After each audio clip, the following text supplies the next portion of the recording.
നമ്മൾ ആക്രി വിറ്റ പൈസ കൊണ്ട് ഉള്ളത് കൊണ്ട് ഓണം പോലെ ചെയ്തു. അപ്പോൾ അച്ഛാമാരെ നമസ്കാരം, ശ്രീലാസിയിലേക്ക് ഏവർക്കും സ്വാഗതം. അപ്പോൾ നമ്മൾ ഇന്നലെ ആക്രി വിറ്റ പൈസ കൊണ്ട് നമ്മൾ ക്രിസ്മസ് ആഘോഷിക്കാൻ വേണ്ടിയുള്ള കുറച്ച് സാധനങ്ങൾ മേടിച്ചു ചേട്ടാ. അപ്പോൾ നമ്മൾ വെച്ചാൽ സ്റ്റാർ, ക്രിസ്മസ് ട്രീ, അത് അലങ്കരിക്കാനുള്ള മിനുക്കം, പിന്നെ പിള്ളേർക്ക് ഇടാനുള്ള ക്രിസ്മസ് അപ്പൂപ്പൻ്റെ ഡ്രസ്സ്, LED ലൈറ്റ്, പിന്നെ അതിടാനുള്ള മറ്റേ ബെല്ല്, ബോളുകൾ, അതിൽ അലങ്കരിക്കാനുള്ള എല്ലാ സെറ്റപ്പുകളും. അപ്പോൾ നമുക്ക് ഇത് അലങ്കരിക്കാം. ഇപ്പോൾ നിങ്ങൾ അലങ്കരിക്കാൻ പോകുന്ന ഈ ഒരു മരത്തിനാണ് കേട്ടോ, നമ്മൾ ഉണങ്ങിപ്പോയ മരമാണ്, അത് കട്ട് ചെയ്ത് ഷേപ്പാക്കി വെച്ചിട്ടുണ്ട്. നമുക്ക് ഇതിൽ ചെയ്യാം. അപ്പോൾ അനിയനും പിള്ളേരും എല്ലാവരും കൂടെയാണ് സെറ്റ് ചെയ്യണം കേട്ടോ.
അപ്പോൾ മച്ചന്മാരെ നമ്മളെ ക്രിസ്മസ് ട്രീയും കാര്യങ്ങളൊക്കെ സെറ്റായിട്ടുണ്ട് കേട്ടോ. ഉണ്ടോ?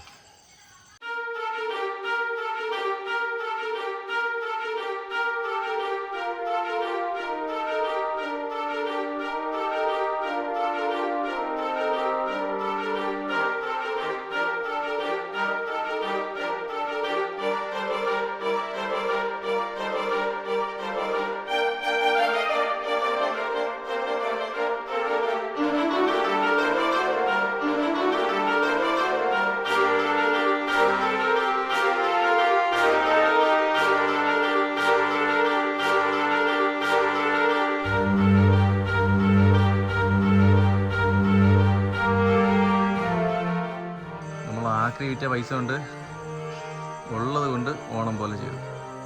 ഇതൊക്കെ സെറ്റായി വരുന്ന സമയത്ത് കുഞ്ഞുങ്ങളൊക്കെ ഉറങ്ങി. അപ്പോൾ അവരെ വെച്ച് നാളെ ഒരു വീഡിയോ ചെയ്യാം കേട്ടോ.